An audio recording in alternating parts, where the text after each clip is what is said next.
Assalamualaikum warahmatullahi wabarakatuh. Urang kali ibu kelas 8. Alhamdulillah minggon kamari urang parantos diajar ngeunaan kawi. Nah, kamu pertemuan ayeuna masih kene ngeunaan kawi. Ayeuna mah urang diajar atau urang ngaguar naon wae sih dilebetna kawi teh, terus hartos kawi teh naon. Mangga urang diajar sasana. Mikawano Kawi bab kahiji pangajaran basa Sunda kelas 8 SMP teh Anima. Kawi atau rumpaka kawi teh nyaeta puisi anu sok dilagukeun, boh dikawihkeun, boh ditembangkeun. Rumpaka kawi Sunda mah tangtu wae dikawihkeun. Upamana nili kadinya rumpaka kawi teh diwangun ku dua unsur, nyaeta unsur rumpaka jeung kawi. Rumpaka raket patalina jeung puisi. Ari kawih mah jeung karawitan atawa seni musik. Nah, di dieu aya salah sahiji dokumentasi ngeunaan tembang atanapi kawi Sunda. Upama nilik kana rumpaka kawi Sunda buhun di dieu hartosna kabaheulaan, umumna mangrupa sisindiran. Nah, bab sisindiran engke urang diajar di kelas 8. Nyaeta puisi anu diwangun ku cangkang jeung eusi.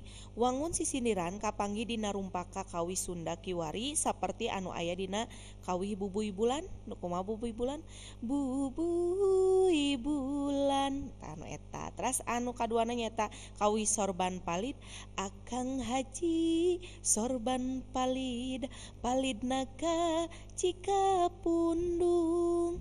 Terus contoh nu katiluna nyaeta Cikapundung. Cikapundung, Cikapundung, Cikapundung, walungan di kota Bandung.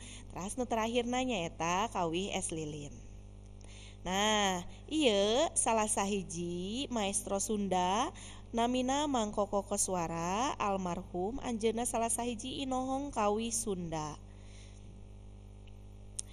Ayeuna urang diajar ngeunaan babagian dina kawi. Di dieu dicontohkeunna dina kawi Es Lilin. Nu kumaha kawi Es Lilin?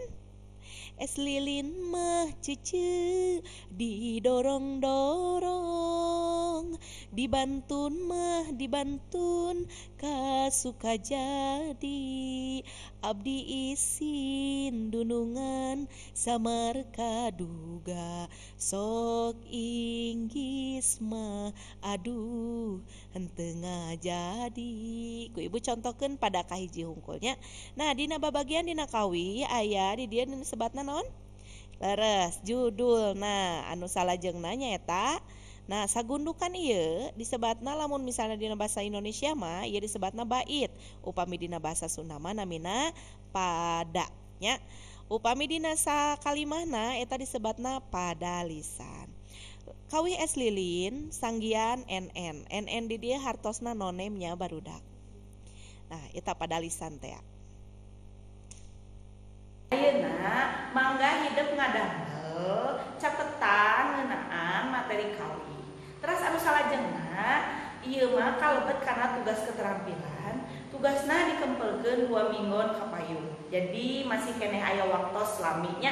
Tugasna nyaeta hidup nge-cover lagu atawa kawi Sunda bebas nya kawi Sundana bade naon. Terus dikintun videona kana Google Classroom kelas ibu bahasa Sunda. Hatur nuhun kana perhatosanana. Assalamualaikum warahmatullahi wabarakatuh.